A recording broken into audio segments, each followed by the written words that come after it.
Bienvenidos todos hoy a Voces y Saberes, un rincón de charla donde siempre se aprende. Con visión clara, espíritu consciente, exploramos juntos lo que el mundo nos ofrece. Hablaremos temas de actualidad y vida. Hola, soy David Beltrán y les doy la bienvenida a un episodio más de Voces y Saberes. El día de hoy hablaremos sobre la desinformación y el pensamiento crítico. Aprender a dudar para comprender mejor. Como siempre, se encuentra conmigo Michelle González. Bienvenida. Hola David, muchas gracias. Hola a todos. Y como muy bien dices, el día de hoy vamos a abordar un tema muy interesante, pues vivimos en un mundo saturado de información donde las noticias, datos e imágenes nos llegan en segundos. Pero ¿estamos preparados para distinguir entre lo que es verdad de lo que no es? Para la respuesta, conversaremos sobre la desinformación y la importancia de desarrollar un pensamiento crítico para evitar caer en la trampa de lo que parece, pero no es. Así que es momento de iniciar nuestra charla. David, ¿qué te parece si nos presentas a nuestra invitada del día de hoy? Claro que sí, para mí es un placer presentar a Rosalba Mancinas Chávez. Ella es profesora titular en el Departamento de Periodismo 2 de la Universidad de Sevilla, licenciada en Ciencias de la Información por la Universidad Autónoma de Chihuahua, México, y doctora en Periodismo por la Universidad de Sevilla. Editor en jefe de la revista Ámbitos y responsable del Grupo de Investigación, Comunicación, Pensamiento Crítico y Diálogo ante el Cambio Global, cuyas líneas de investigación suelen ser la comunicación y el poder en las sociedades democráticas, con especial interés en las zonas menos desarrolladas del planeta. Desarrolla un proyecto de comunicación para el desarrollo en África, impulsado junto con la ONG Periodistas Solidarios. La emisora comunitaria Radio Mujer de Bafata, en Guinea-Bissau, y cuenta con una gran cantidad de producción académica entre libros, capítulos, artículos de investigación sobre el tema, además de ser una gran amiga y asesora de mi tesis doctoral. Bienvenida, Rosalba. David, muy buenas tardes. Muchísimas gracias por la invitación. Michelle, buenas tardes. Es un placer estar aquí con ustedes grabando este podcast, trabajando en la alfabetización mediática, que es una pasión que compartimos. Pues es un placer realmente tenerte en este espacio. Sabemos que el tiempo va a ser muy limitado por la gran cantidad de información que hay y sobre todo para poder conocer tus saberes. Pero, ¿qué te parece si iniciamos con una pregunta que de alguna manera es obligatoria? ¿Qué es o cómo definiríamos nosotros la desinformación en tiempos digitales? Sí, es la gran pregunta. La desinformación es una de las preocupaciones en las democracias actuales. Es como una de las cosas que más te están preocupando en Europa, porque hablar de desinformación no es simplemente hablar de información errónea que circule o falta de información, sino es un proceso de desinformación de manera intencionada.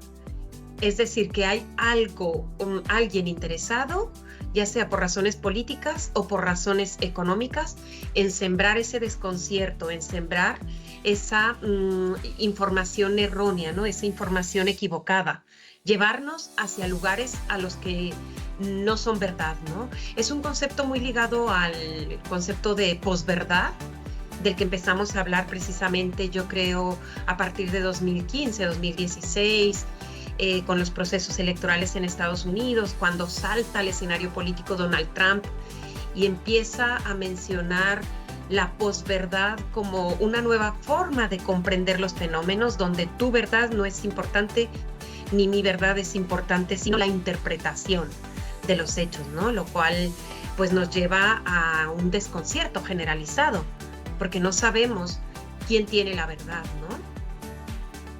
Esa es quizá, para empezar, como una definición con la que podríamos ir cogiendo calorcito. Perdón por la palabra cogiendo, ya llevo 20 años viviendo en España y alguna palabra se me sale ya de las que se usan más aquí que en México.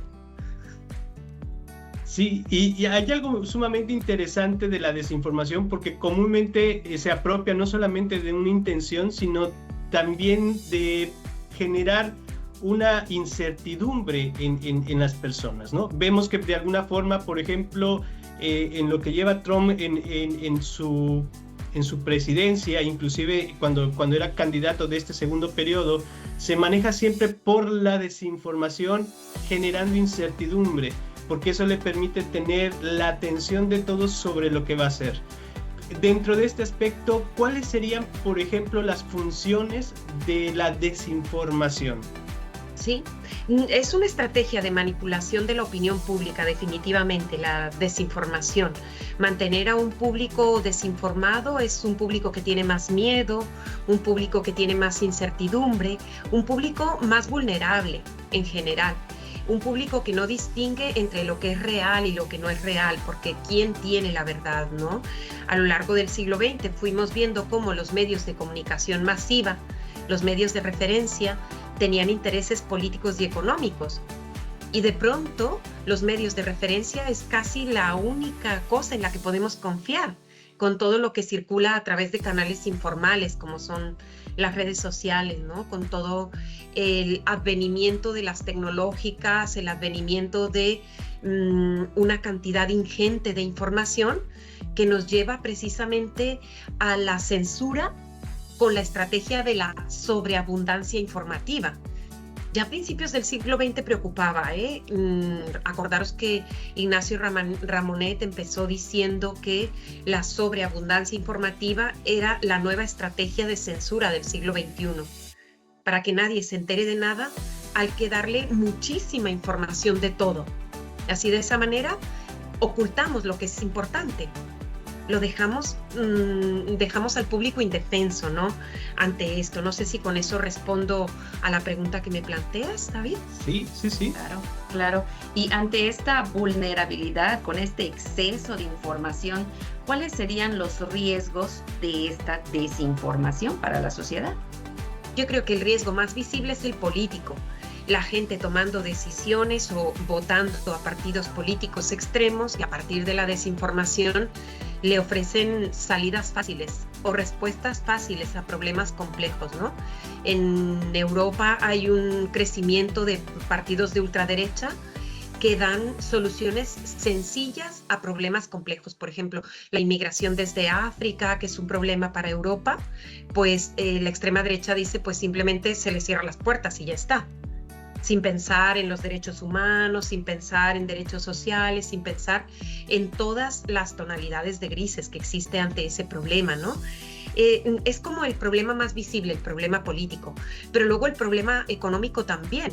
Precisamente con Donald Trump, que un día dice voy a subir los aranceles, se vuelve loca la bolsa y de repente baja un montón y al día siguiente dice no, al final no lo voy a subir.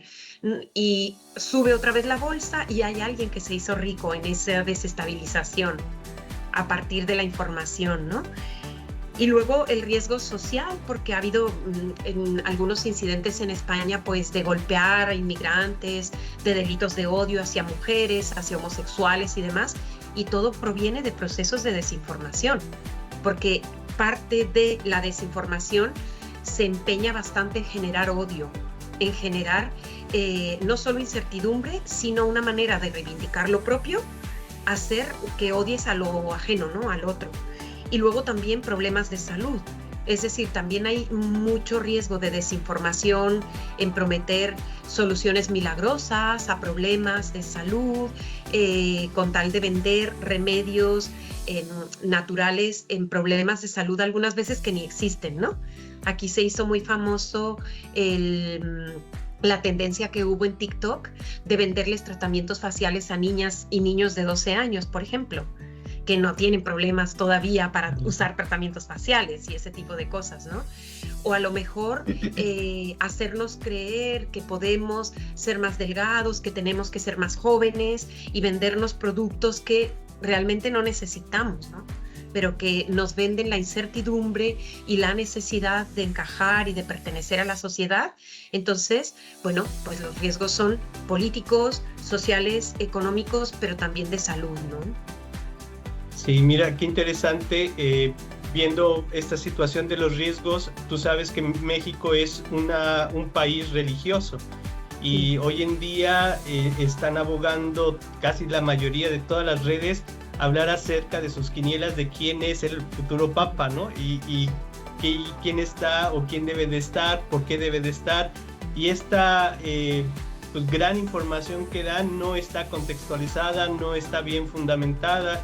Y lo que está generando en la gente es establecer pues puntos de partida, ¿no? O tratar de generar tendencias de opinión sobre algo que también desconoce, que también no logra comprender, pero bueno, si lo dijo la televisión, yo le creo, o si yo lo leí en el radio, digo, lo leí en el diario, yo le creo. Entonces, eso genera una dinámica. Me gustaría preguntarte, Rosalba, ¿por qué somos tan vulnerables a las noticias falsas? Sí, me gusta mucho esta pregunta porque es, yo creo, el meollo del asunto, ¿no? Yo lo estoy investigando ahora con un compañero del grupo de investigación que es psicólogo y se dedica a estudiar el comportamiento humano, Vicente Manzano Arrondo. Y él estudia cómo funciona nuestro cerebro para elegir las noticias falsas, o cómo reacciona nuestro cerebro para que seamos tan vulnerables a las noticias falsas, ¿no? Yo creo que desde el ámbito del periodismo nos quedamos aquí cortos y ya no podemos explicarlo. Yo solo puedo explicar todo el proceso, pero necesito entender la naturaleza humana para entender por qué somos tan vulnerables a las noticias falsas. Y tiene que ver con una naturaleza de un cerebro flojo, un cerebro que le evita el esfuerzo, y se va eligiendo aquello que le resulta cómodo para él, ¿no? El cerebro.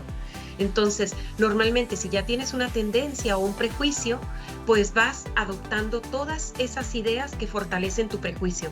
Entonces, no partes de la necesidad de informarte, sino partes de la necesidad de ir simplemente justificando o ratificando, fortaleciendo ese prejuicio que tú ya tenías.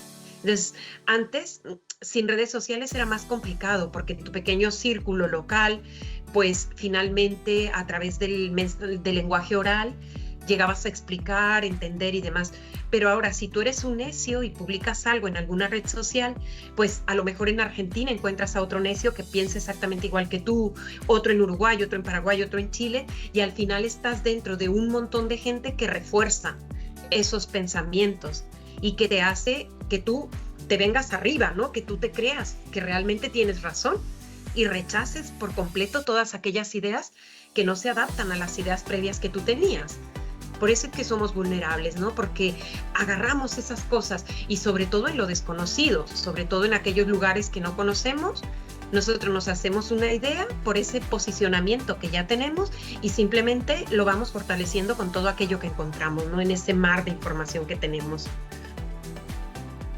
Qué interesante cómo se van vinculando y va embonando todas estas cuestiones que van reforzando de una manera negativa esta vulnerabilidad que se tiene ante las noticias falsas. Entonces, ante este punto, ¿qué tanto o qué tan importante, qué papel estaría jugando el desarrollo del pensamiento crítico en la educación y en la vida cotidiana? Esa es como nuestra esperanza y yo creo que es nuestra vocación ahora mismo. Aquí en España se habló mucho de que el periodismo cada vez era menos necesario, porque ahora pues con la inteligencia artificial se pueden generar noticias fácilmente, pero la inteligencia artificial no contribuye a un pensamiento crítico. Es justamente, Michelle, ese punto que tú has abordado, donde hace falta nuestro trabajo humano, ¿no? En contra de todo el avance tecnológico. Lo único que la inteligencia artificial no tiene, que tenemos nosotros, es el pensamiento crítico. Y en ese sentido, la educación es básica porque la forma en la que tú discriminas una información falsa de una información verdadera es a partir de la base de conocimiento que tú tienes o de la capacidad crítica que tú desarrollas, ¿no? De esa capacidad que tú vas desarrollando para poder analizar los hechos y ser capaz de cuestionar y ser capaz de decir, eso, ¿por qué me lo dicen así o por qué lo tengo que creer? Y no asumirlo rápidamente, no dejarte llevar, ¿no? Entonces, yo creo que estamos en un momento súper crítico en el que la educación tiene un papel fundamental para desarrollar pensamiento crítico, por un lado, y que tenemos que estar unidos educación y comunicación, porque la educación no puede permanecer ajena a todo el universo de comunicación que se está desarrollando fuera de las aulas, ¿no? Es decir, el tema de género, por ejemplo, ¿no? Que se hace un esfuerzo enorme en las aulas para enseñar valores de equidad de género a los estudiantes. Y de pronto se ve que entre jóvenes el nivel de machismo ha subido. ¿Qué es lo que pasó? Pues que salen de las aulas, se van a su casa y están consumiendo contenidos en televisión que están reforzando esos conceptos machistas una y otra vez. Y no nos estamos dando cuenta porque los dejamos inocentemente que vean dibujos animados, y esos dibujos animados traen pues un montón de conceptos machistas con los que estamos luchando en el aula, ¿no? Y para colmo, en el aula es algo que te obliga el profesor, la profesora, que te dice, entonces tú pones ahí la barrera. Y en cambio los contenidos de la tele, las plataformas, las películas, los dibujos animados, tú estás suavecito y cooperando, ¿no? Porque es entretenimiento, entonces tú tienes todas tus defensas caídas y todos los valores que se te inculcan a través de productos de entretenimiento entran directamente, pasan sin filtro, ¿no? Yo lo estudié esto con Los Simpson hace bastante tiempo, pero los valores de machismo y feminismo de género en Los Simpson. Y bueno, la justificación es que es una ironía, ¿no? Es una crítica que se hace. Realmente el creador de Los Simpson estaba haciendo como una sátira, una crítica a la sociedad estadounidense. Pero en edades tempranas el niño no distingue, no es capaz de distinguir, esto es ironía, esto está haciendo una crítica social, sino que asume directamente los valores como tales, ¿no? Claro, y me llama la atención porque de alguna manera estamos hablando de dos elementos que van haciendo referencia a que la desinformación sea poder. El primer sentido, en este caso, es la manera de cómo nuestro cerebro está, como lo comentabas, un cerebro flojo, que lo que quiere es que le vayan retroalimentando cierto tipo de actividades.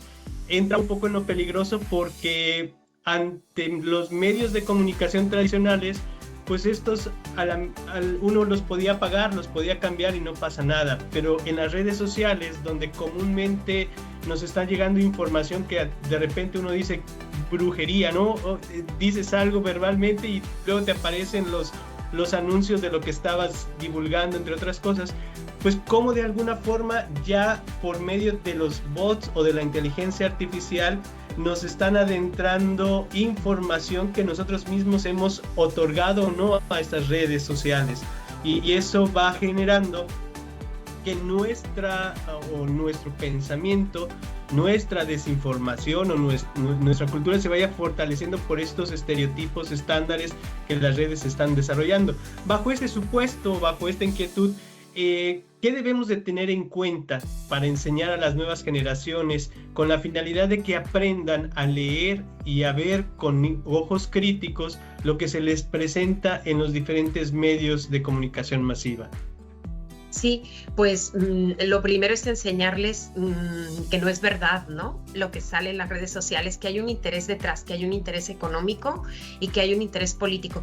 Aunque ahora mismo hay como una tendencia enorme a pensar que no deberían de usar el móvil hasta los 16 años los estudiantes y que no deberían de usar tecnologías de la información porque les está faltando este desarrollo del cerebro que te daba arrastrar el lápiz, ¿no? Y arrastrar y tener ese mecanismo físico en el que tú desarrollabas la escritura y ese tipo de conceptos. Pero bueno, independientemente de eso, ya que los tenemos con el uso de las tecnologías, lo primero es enseñarles que detrás de una plataforma como TikTok o como Instagram, que ellos ven a un influencer, pero detrás de ese influencer hay un montón de intereses, ¿no? Y ese influencer que ha llegado hasta allí, pues no lo ha hecho de una forma mágica o porque sea súper poderoso, sino a través del desarrollo del algoritmo, que es una cosa tan compleja para entenderla, nuestro cerebro, que decimos, ay no, mira, yo paso, me encierro en mi pequeño mundo y no intento comprender todo eso que hay detrás del algoritmo, de cómo funcionan las redes sociales con nuestra información. Que ante ello hay como dos posturas, ¿no? Una de ser muy temerosos con nuestra información, con nuestros datos, con nuestra privacidad, porque yo pronuncio algo y evidentemente el móvil escucha y me empieza a mandar un montón de anuncios sobre eso que yo pronuncié. Y hay otra corriente de decir, bueno, pues esto es lo que nos ha tocado, las tecnologías de la información que nos han tocado vivir, y hay que adaptarnos y sacar el mayor provecho posible, ¿no? Entonces, a las nuevas generaciones hay que enseñarles a convivir de manera crítica y a utilizar de manera crítica esas herramientas. Cuando sale el año pasado el ChatGPT, que te dice, ¿qué haces con la inteligencia artificial? ¿Se las prohíbes a los niños o les enseñas a usarla en su provecho? Les enseñas que utilizando las instrucciones correctas pueden sacar un trabajo adecuado, pero que si no saben previamente, si no tienen el conocimiento previo, no van a obtener ninguna información beneficiosa.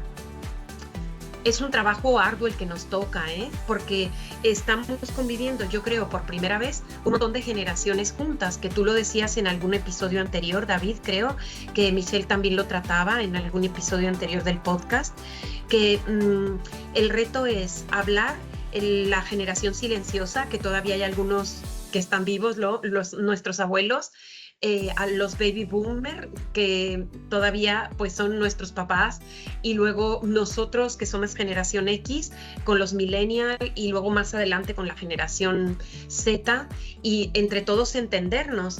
Y mira que todos tenemos valores diferentes porque cruzamos pues un montón de herramientas muy diferentes, pero es que nunca había habido una esperanza de vida tan alta, y tampoco nunca se había tenido un desarrollo tecnológico tan rápido.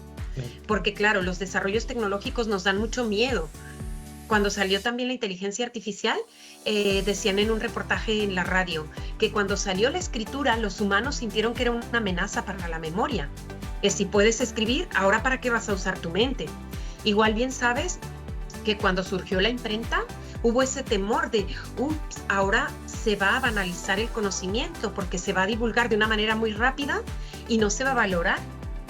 Y así cada salto tecnológico conlleva un miedo por parte de nosotros de que no sepamos adaptarnos. Pues imagínate ahora que a una generación como nuestros abuelos le ha tocado vivir todos los saltos tecnológicos en una sola vida. Incluso a nosotros, ¿no? Nos ha tocado vivir, pues a lo mejor el teléfono que le dábamos vuelta a la ruedita, con el teléfono que le picábamos a los botoncitos, a los teléfonos celulares de los años 90 que eran así como un ladrillo, a luego los Nokia estos que se llamaban startup, ¿no? Ajá. Y llegar hasta el smartphone, es decir, pues evidentemente es muy difícil procesarlo y es una brecha tecnológica muy grande, y por tanto como profesores, como docentes, nos toca adaptarnos e intentar convivir con ese nuevo lenguaje que tienen nuestros estudiantes, ¿no? Claro. Rosalba, antes de iniciar este episodio, platicábamos un poco del evento que sucedió en España, que es el apagón, y que de alguna manera representa algo importante en el tema que estamos abordando ahora, ¿no? De quedarse sin luz, quedarse sin redes sociales, quedarse un poco de la desinformación. Cuéntanos un poco la experiencia que tienes. Sí, y además que en tu primer podcast entrevistaron ustedes a Eleni y les habló del apagón en Chile, que fue hace un par de meses, ¿sí? Aquí en España se nos apagó la luz a las 12 del día y de repente piensas, bueno, pues se fue la luz, va a volver. Pero yo que tengo la radio puesta siempre, empiezo a escuchar en Radio Nacional de España de repente que no es una cosa pequeña, que es un evento generalizado en toda la península, que incluye España y Portugal, y que al no tener luz no tenemos repetidoras telefónicas, no tenemos los proveedores de internet porque funcionan con luz eléctrica también.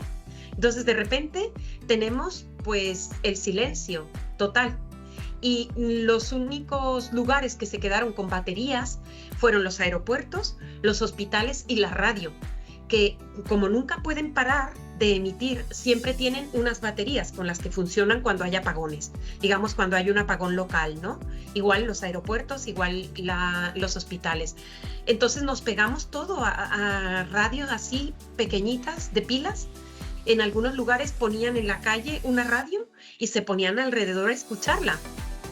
Claro, poníamos la radio porque era lo único que teníamos para darnos cuenta de lo que estaba pasando. Entonces no hubo el desconcierto de las redes sociales. Evidentemente, pues teníamos de vez en cuando algún poquito de internet y alguien soltaba alguna cosa de un ataque extraterrestre o un ciberataque o la Tercera Guerra Mundial o cualquier otra teoría, ¿no? Pero no prevaleció la incertidumbre porque estábamos en momento de silencio mediático y lo único que teníamos, la única voz que teníamos eran las emisoras de radio. Fue un momento mágico para la radio, ¿eh? Yo creo que fue un momento histórico para la radio porque a través de la radio nos estaban informando de todo lo que estaba ocurriendo. Ese día en todas las tiendecitas se acabaron todos los transistores, le dicen aquí en España, los aparatos de radio así chiquitos que funcionan con pilas, porque nos pegamos a la radio y nos agarramos como nuestra única fuente de información para ver qué era lo que estaba ocurriendo, ¿no? Realmente qué increíble que suceda esto a estas alturas de la vida, de los avances tecnológicos, el apagarse todo así en la totalidad. ¿Cómo queda la gente? Ya hablábamos de esa vulnerabilidad por el exceso de información y luego viene una vulnerabilidad porque no hay información. Entonces se apegan todos a la radio en donde viene únicamente filtrado y que todos se van informando de esta fuente. Entonces Eleni comentaba de la importancia de la radio, que no hay que perderla de vista. Eso era algo que ella comentaba porque pues hoy por hoy podemos ver que sigue vigente, que es importante que la sigamos considerando para poder informarnos. Y bueno, pues ante esta grandiosa experiencia que nos has compartido, Rosalba, que la verdad he disfrutado mucho estarte escuchando, pues en realidad el tiempo también ya nos va ganando. Una preguntita más que nos gustaría hacer es, como ciudadanos y docentes, de acuerdo con toda esta experiencia en este ámbito de la información, ¿cuáles serían esos 5 puntos que necesitaríamos para podernos convertir en promotores de información responsable? En lugar de promotores de desinformación, ¿no? Como lo hicimos con el COVID, que circulaba en la desinformación a toda velocidad a través de WhatsApp. La primera recomendación es que no compartamos ninguna información sin antes leer el artículo y contrastarlo, porque muchas veces vemos el titular. A mí misma me ha pasado, yo leí el titular de la muerte de Chomsky y rápidamente se lo pasé a todos mis contactos con el pésame, porque claro, tu cerebro filtra y dices, un señor mayor, sí, es normal, se ha muerto, ya está, y no constata y no investiga más, ¿no? Y claro, no se había muerto.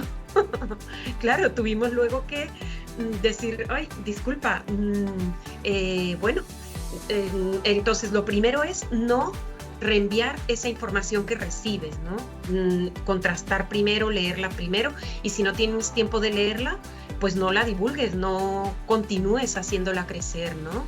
Y la segunda es verificar las fuentes de las que emanan, ¿no? Conocer quiénes son los medios de comunicación que nos dan esa información. Aquí en España hay medios de comunicación, hay uno que se llama El Mundo Today, que se dedica a divulgar información falsa. Lo hace a manera de broma, como divertida, ¿no? A manera de crítica, pero no toda la gente sabe.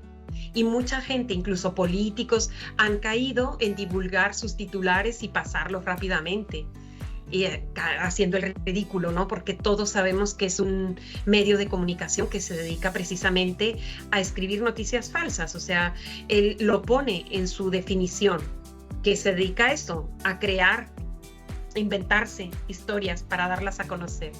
Y la tercera sería quizá formarnos, leer, conocer, poner un poquito, echar el freno en la velocidad que llevamos en este mundo loco de consumir más y más, sino consumir menos, pero un poquito más lento, ¿no? De una manera más responsable. Y luego la cuarta sería este tipo de medidas que están haciendo ustedes con este podcast, colaborar en todo lo que podamos, en aquellas iniciativas para fomentar la información, en aquellas iniciativas de alfabetización mediática. Y quinto, estar abiertos, ¿no? Tener a nuestro cerebro trabajando un poquito más activo, abiertos a que mis prejuicios o aquellas ideas preconcebidas que yo tengo, pues a lo mejor no son ciertas. Y es muy complicado dialogar, ¿eh? Por eso mi grupo de investigación se llama Diálogos, porque ahora mismo es muy complicado dialogar entre lo que tú consideras y lo que yo considero, porque si tú buscas en internet, consigues un montón de argumentos para reafirmar tu creencia y para aferrarte a tu creencia y jamás aceptar la tuya y escuchar la tuya, ¿no? Mientras tú hablas, yo ya estoy pensando en qué es lo que yo voy a decir para ganarte. Y no te estoy escuchando lo que tú dices, ¿no? Así que, bueno, pues los felicito por la iniciativa. Me parece una forma maravillosa de contribuir a la alfabetización mediática y por tanto a acabar con la desinformación, que no es un tema para nada fácil, ¿eh? Es un tema por demás complejo. Te agradecemos mucho, Rosalba, porque de alguna manera esto que nos has compartido, yo vuelvo a insistir, es mucho en poco tiempo y también tenemos mucha tela de dónde cortar, ¿no? Todavía de ir hablando en función del poder de la comunicación, hablar un poco más acerca de la desinformación, entre otras cosas, que me gustaría realmente invitarte a otros episodios para poder ir charlando sobre otros temas que posiblemente desde tu grupo de comunicación podamos ir complementando esta cuestión de seguir alfabetizando, seguir generando esta cuestión de conocer términos que en lo cotidiano no logramos escuchar tan fácilmente, pero al traerlos a una mesa de charla nos permite no solamente conocerlos, sino degustarlos de otra manera, ¿no? Y algo que me encanta de la experiencia que tú compartías de esta cuestión del apagón, que esperemos que no se repita, pero indudablemente lo que nos trae también es un poco reflexionar sobre la importancia del silencio. Sí. ¿No? Porque la importancia del silencio nos permite acercarnos a los que estamos más cerca, a los que son nuestros vecinos, a tratar de reconocer la voz de quienes están compartiendo la misma necesidad que yo tengo ahora, que es qué está pasando, cómo podemos saber un poco más de ello. Y ya el mirar esta idea de las fuentes de información, que es el radio, pues nos tiene esa implicación de por medio. ¿Algo más que nos quieras comentar a manera de cierre? De conclusión, mira, retomo lo que dijo Michelle de la vulnerabilidad. Cuando tienes un apagón de esta manera, de repente piensas que realmente somos muy vulnerables. Normalmente te levantas confiado en que vas a darle al botón y vas a tener luz eléctrica, y vas a abrir la llave y vas a tener agua, y vas a poner la computadora y vas a tener internet. O sea, vives confiado pensando que tienes todo eso garantizado. Y realmente es muy fácil que con un clic no lo tengamos, ¿no? Y la siguiente, para cerrar el silencio del que tú hablabas, David, mira, era muy curioso salir a la calle, porque como no teníamos nadie televisión, nadie teléfono, pues salimos a la calle a preguntarle a los vecinos qué estaba pasando. De repente estábamos todos en la calle hablando, discutiendo. ¿Qué hacemos? Pues nos vamos a dar un paseo. No hay otra cosa que hacer, o sea, nos apagaron la pantalla. ¿Qué hacemos? No tenemos forma de ver ninguna serie, ninguna película, ni ver el telediario. Pues lo único que tenemos es la voz en la radio, pero la voz en la radio la puedes ir escuchando mientras caminas. O te pones a salir a caminar, a hablar con los vecinos. A mí sí me impresionó ver en la calle toda la gente hablando unos con otros, preguntando, ¿tú qué sabes? ¿Tú qué sabes? ¿Qué está pasando? ¿No? Bueno, dentro de que es una catástrofe, y creo que fue horrible, los daños económicos que ha causado, y se está investigando qué lo causó, todavía no sé qué es lo que pasó, todavía no se sabe. Dentro de eso, pues fue una experiencia curiosa espiritualmente, de tener esas horas de silencio y de oscuridad también, porque nos tuvimos que acostar a dormir con una vela, porque no teníamos luz. Y allí todo es bastante simbólico, ¿no? Nos ayuda a pensar en la vulnerabilidad, en el silencio y en la radio, siempre la radio. Así que muchísimas gracias otra vez por la invitación. No, al contrario, muchísimas gracias a ti por aceptar el día de hoy. Hemos explorado qué es la desinformación, sus funciones en este mundo que ya es digitalizado, pero además comprendimos que el pensamiento crítico es la vacuna contra las mentiras. Y cada uno de nosotros, al informarnos y desarrollar este pensamiento crítico, podemos ser parte de la solución. Agradecemos nuevamente a nuestra invitada de lujo, Rosalba. Muchísimas gracias por compartir esta experiencia y reflexión sobre este tema de la desinformación. También queremos agradecer a ustedes, a nuestro amable auditorio, por escucharnos. No olviden compartir este episodio y seguirnos ahí en nuestras redes sociales y plataformas de podcast. Nos escuchamos en el próximo episodio de Voces y Saberes. Recuerden que educar es comunicar. Y comunicar es educar. Sigamos aprendiendo juntos. Hasta la próxima. Hasta la próxima.